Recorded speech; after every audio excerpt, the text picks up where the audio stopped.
Saudari dan saudara yang terkasih, ada sejoli pemuda dan pemudi memberitahukan bahawa mereka berminat untuk menikah secepat mungkin. Ketika ditanya kepada mereka, apa sebabnya kalian mau menikah? Jawabnya, kami merasa cocok satu sama lain. Kami merasa senang satu sama lain. Kami merasa suka satu sama lain. Sepertinya dasar pernikahan Allah suka satu sama lain.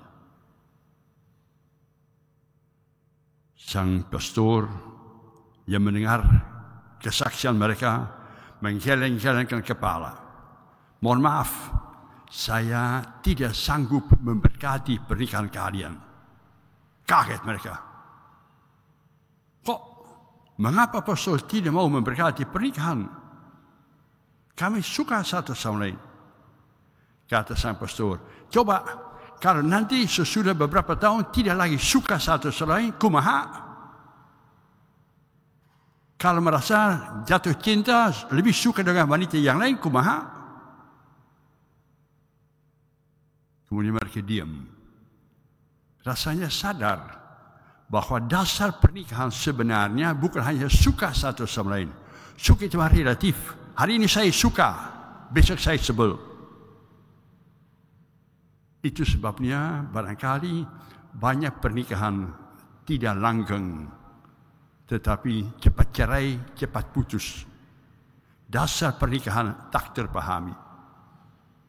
Hal yang sama kalau kita berbicara tentang seorang pemuda atau seorang pemudi merasa terpanggil untuk menjadi hamba Tuhan, mau masuk biara, mau menjadi imam. Kalau ditanya kepada mereka, mengapa kau mau menjadi frater, mengapa kau mau menjadi imam, mengapa kau mau menjadi suster? Jawabnya, rasanya enak ya. Kalau menjadi suster, kalau menjadi imam, usah pusing tentang duit. Enak, cocok bagi saya. Itu dijawab, saya lihat itu, wow, romo-romo, sus kompak satu sama lain. Mau hidup berkomunitas. Lagi-lagi, uskup atau pastor yang mendengar cerita ini menggeleng-gelengkan kepala. Sebaiknya jangan. Jangan menjadi suster, jangan menjadi frater, jangan menjadi pastor. Mengapa tidak? Karena dasarnya komitmen untuk menjadi imam, suster atau bruder itu berbeda. Apa seharusnya menjadi dasar dari suatu pernikahan? Apa yang sebenarnya membuat suami istri setia, dekat satu sama lain mau menikah? Mestinya dasar segala pernikahan adalah panggilan, bukan suka-suka. Allah itu menentukan manusia untuk suatu status hidup yang tertentu. Entah menjadi imam, entah menjadi suster, entah menjadi suami, istri, dan seterusnya. Itu panggilan dari Allah. Dan apa yang dipersatukan oleh Allah, panggilan Allah itu tak pernah boleh diceraikan. Gara-gara apa? Karena tidak berdasarkan perasaan saja, suka sama suka. Melainkan berdasarkan panggilan Allah yang menuntut kesetiaan. Yang menuntut tanggung jawab. Yang menuntut pengorbanan. Yang menuntut salib. Mengapa kami setia? Karena Tuhan telah mempersatukan kami. Dan apa yang dipersatukan oleh Allah nggak boleh diungkit, diceraikan, dipisahkan. Kendati ada salib, kendati ada penderitaan. Tapi tidak ada cinta tanpa salib. Kalau tidak kerelaan untuk mengutamakan orang lain di atas kepentingan sendiri, jangan nikah. Jangan menjadi pastor. Itu saya enak sendiri saja. Maka alangkah baiknya kalau kita mau mengampuni satu sama lain. Tadi sedikit bingung kita mendengar seandainya dia berbuat zina seperti boleh cerai. Bukan begitu. Hanya Musa mengharapkan kalau terjadi perceraian, tolong kasih tahu kepada orang-orang lain bahwa istrimu Kasihan.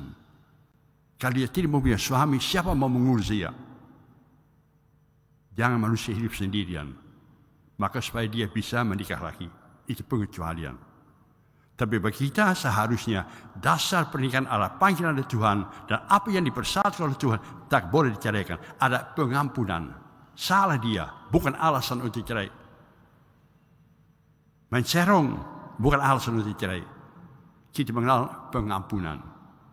Seperti Yesus sendiri mengampuni kita, kita pun mengampuni dia yang dipersatukan kepada kita oleh berkat dari Tuhan. Maka suatu pernikahan, suatu imamat, suatu hidup membiara senantiasa dimeteraikan dengan sakramen. Dan sakramen itu jangan dipermainkan.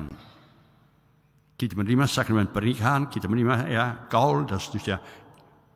Profesi yang kekal satu kali untuk selama-lamanya.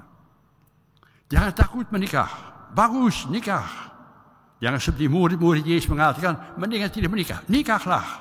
Janganlah pastor, janganlah suster. Asal mengikut sertakan Tuhan dalam panggilanmu. Tuhan akan memberikan pada kita kekuatan untuk saling mengampuni, saling menerima seadanya. Bukan hanya perasaan senang atau tidak senang. Banyak pengorbanan dari pernikahan. Tapi akhirnya kebahagiaan abadi. Kata Yesus, kata Paulus, cinta yang sejati tidak akan pernah berkesudahan. Cinta berubah menjadi kesetiaan yang satu kepada yang lain, kepada panggilan Tuhan. Semoga demikian dalam hidup kita masing-masing.